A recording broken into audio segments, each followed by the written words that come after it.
তা পালন করো, অকৃতজ্ঞ হয়ো না।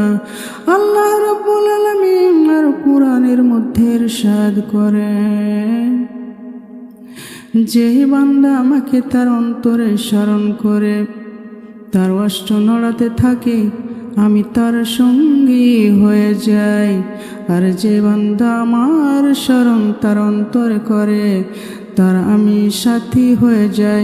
সুতরাং তোমরা সকাল সন্ধ্যা আল্লাহর তাসবিহ পাঠ করো।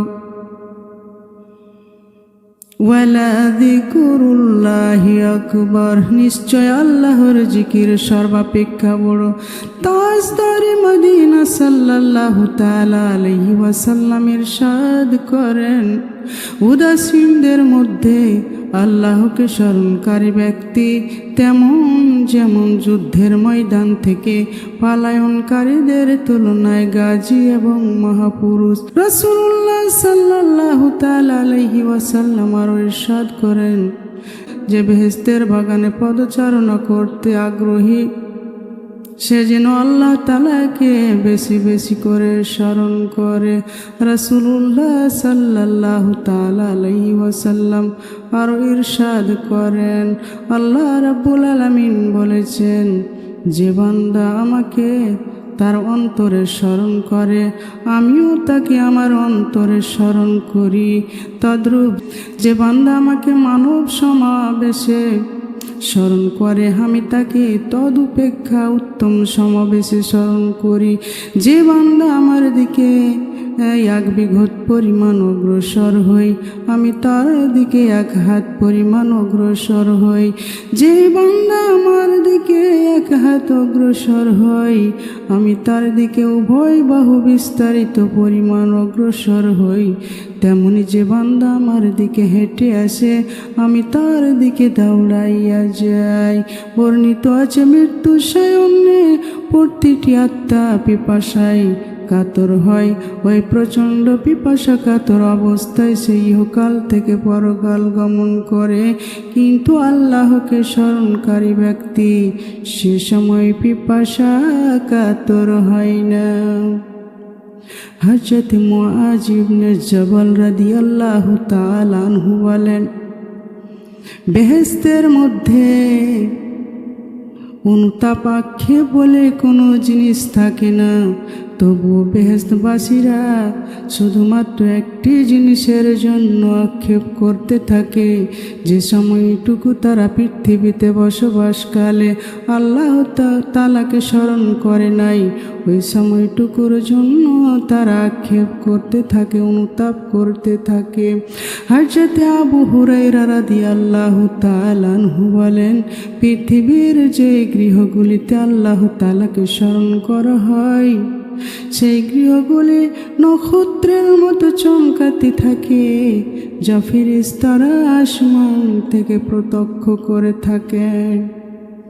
হযরতে আবু হুরায়রা ও হযরতে আবু সাঈদ খুদরি রাদিয়াল্লাহু তাআলা আনহু বর্ণনা করেন, রাসূলুল্লাহ সাল্লাল্লাহু তাআলা আলাইহি সাল্লাম ইরশাদ করেছেন, আল্লাহ তাআলার এমন একদল পর্যটক ফেরেশতা রয়েছেন যারা কোনো আমল লেখার কাজের অন্তর্ভুক্ত নয়। তাদের কাজ হলো জিকিরের মাহফিল খুঁজে বেড়ানো।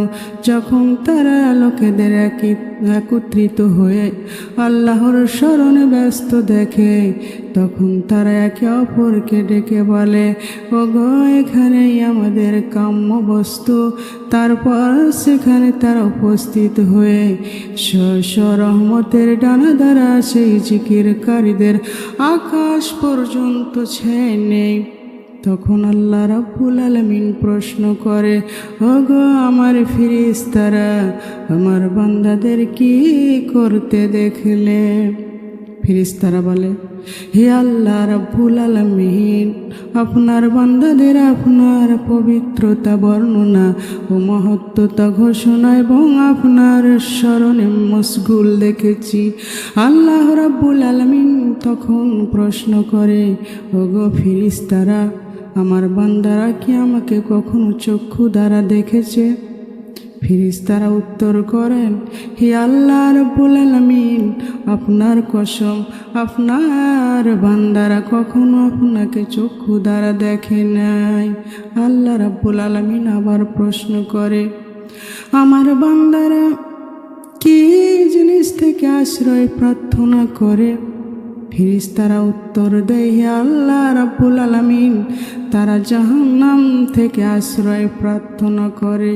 আল্লাহ রাব্বুল আলামিন প্রশ্ন করে, তারা কি কখনো জাহান্নাম দেখেছে? ফেরেশতারা উত্তর করে, হে আল্লাহ রাব্বুল আলামিন, আপনার কসম, তারা কখনো জাহান্নাম দেখে নাই। আল্লাহ রাব্বুল আলামিন আবার প্রশ্ন করেন, তারা যদি জাহান্নাম দেখত তাহলে কেমন করত? ফেরেশতারা বলে, হে আল্লাহ রাব্বুল আলামিন, তারা যদি জাহান্নামকে দেখত তাহলে তারা আরো অধিক জাহান্নামের ভয়ভীত হয়ে পলায়ন করত, পালিয়ে বেড়াতো এবং আরো ভয়ে ভীত সন্ত্রস্ত হয়ে যেত। আল্লাহ রাব্বুল আলামিন বলেন, তারা কি জিনিস প্রার্থনা করে? ফেরেশতারা বলে, হে আল্লাহ রাব্বুল আলামিন, তারা জান্নাত প্রার্থনা করে। আল্লাহ রাব্বুল আলামিন প্রশ্ন করে, ওগো ফেরেশতারা, তারা কি কখনো জান্নাত দেখেছে? তারা কি কখনো জান্নাত দেখেছে? আল্লাহ রাব্বুল আলামিন প্রশ্ন করে। ফেরেশতারা বলে, হে আল্লাহ রাব্বুল আলামিন, আপনার শপথ, কখনো তারা জান্নাত দেখে নাই। আল্লাহ রাব্বুল আলামিন আবার প্রশ্ন করে, ওগো ফেরেশতারা, তারা যদি জান্নাত দেখতো তাহলে কেমন করতো? ফেরেশতারা উত্তর করে, হে আল্লাহ রাব্বুল আলামিন, অবশ্যই তা পাওয়ার আশা করত আর আরও বেশি আগ্রহ প্রকাশ করত তা আপনার কাছে পাওয়ার জন্য। আল্লাহ রাব্বুল আলামিন তখন বলে, ওগো ফেরেশতারা, তোমাদের সাক্ষী রেখে আমি ওই সমস্ত বান্দাকে বকশিয়ে দিলাম। তখন ফেরেশতারা বলে ওঠে, হে আল্লাহ রাব্বুল আলামিন, এই জিকিরকারীদের মধ্যেকার অমুকজন আপনার জিকিরকারীদের অন্তর্ভুক্ত নয়, তারা কেবল নিজের প্রয়োজনীয় কাজে এসেছে। আল্লাহ রাব্বুল আলামিন বলে,